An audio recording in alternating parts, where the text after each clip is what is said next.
So, why is it these days so many people, they're just not living a courageous life? They talk the talk, but they don't walk the walk. They say they want to do great things, they want to face their fears, but they don't actually take actions. They say they want to be bolder, they want to strive for more, they want to achieve greater dreams.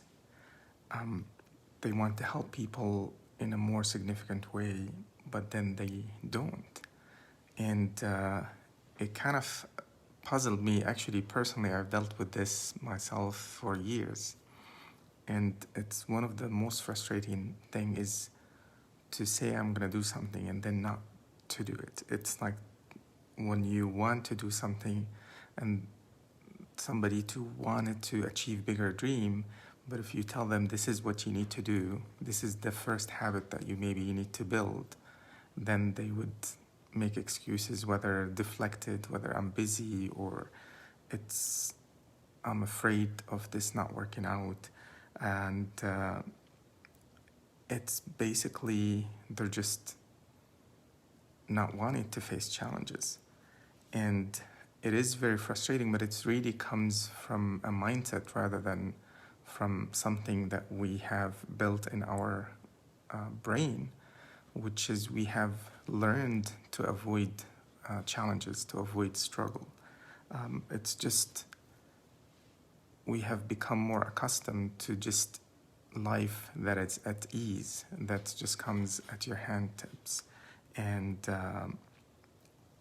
obviously, when you try to avoid the challenges and the struggle, then it leaves you with underdeveloped character and strength. And that's two key ingredients for courage. And what happened in history, like we became so um, living in abundance that a lot of things at our fingertips. A lot of things are easy to achieve. Like you don't even have to go to buy something. Stuff can be delivered to your home. We became accustomed to no struggle. Like everything could come at ease to your hands. And the problem to try to make recommendation that requires real effort, struggle, difficulty, trials, and persistent at something, it's becoming like out of a fashion. Often people now quit their job, their friends, their school at the first sign of struggle or challenge. And if you actually quit at the first signs of difficulty in your everyday life, how would you expect that you're gonna persist in the face of real fear or real threat? And if we're ever to develop that strength and that courage requires, we really have to get better at dealing with challenges, at dealing with struggle. And basically, we have to stop being annoyed and start seeing struggle in a different way, start seeing struggle as a way of growing our character. And we must learn to embrace the challenge. And obviously, this is a hard sell in this society now where I call it microwave mindset, where everything like instant gratification world that we're living in, and where people looking for just certainty, comfort, and it's hard to teach people like how to honor the struggle, the pain. And obviously nobody goes to the gym for the pain of lifting weight. They go with the vision of the aftermath of what's gonna look like afterwards. And that's delayed gratification. But we've been surrounded by influence and memes and media that's all talking about we're not supposed to struggle. We're just learning of other people just having easy stuff and getting stuff so easy. However, if we keep telling people to do what's easy, how would they ever think to do what's hard? In the old days, the older generation, they learned that success comes with hard work, discipline, perseverance, grit, You know, it was just something part of routine, like you had to struggle to learn something or to learn a skill. And that actually became less obvious as we, as parents in general, we try to avoid our kids going through struggle. We try to solve their problem instead of letting them grow and learn from it. And that's a key that we're missing by just not looking at struggle in a different way, in a more positive way, to give us that access to become better, to grow and become a better version of ourselves. So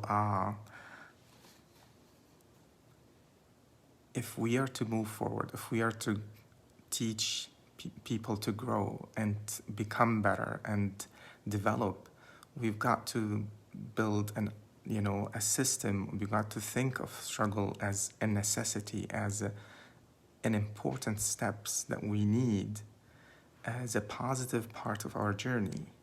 And not only it would help us to embrace the challenge, but it would actually, we can find true peace in facing those struggles. We can find personal power. That struggle is supposed to be part of my journey. It's not expected part of the journey. And by doing that, by teaching our kids that struggle is part of the process, by not making it easier for them in every aspect. So, on average, in a study, millennials, they change job like every few months. On average, they go through 7 jobs in the first couple of years of their life. And that's because they haven't learned to honor struggle, to learn from difficulties, to accommodate, to grow and build the practice of what we call deliberate practice. It's like you get better as you practice and practice and practice and get at it. And that's what we call growth mindset, as opposed to fixed mindset, which talks about people either have a strength in an area or they don't have a strength and then they shouldn't try. And people with fixed mindset, they would skip trying anything that they don't feel confident that they will succeed at, because they feel if I don't succeed, then I'm incompetent. Then it defines my identity, which is not true. People who think differently, things in a growth mindset way, they understand that I can get better. I can nurture any area of my life if I keep getting at it, if I keep learning and honor the struggle that I'm dealing with. So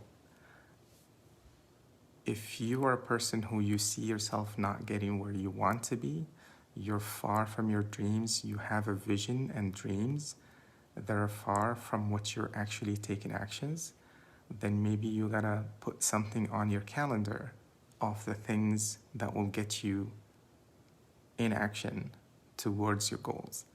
And if that's not translated, if your vision, dreams is not showing up on your calendar in the first steps that would lead to it, then how would you expect that ever would happen? So learning how to honor struggle, embrace challenges would equip us with less disappointment, more tenacity, and finding peace, and then allowing ourselves to grow, and then allowing the people that we influence, our kids, our family, our friends, is to do the same so we can get better at things, so we can become better and build the better version of ourselves. And have a great day.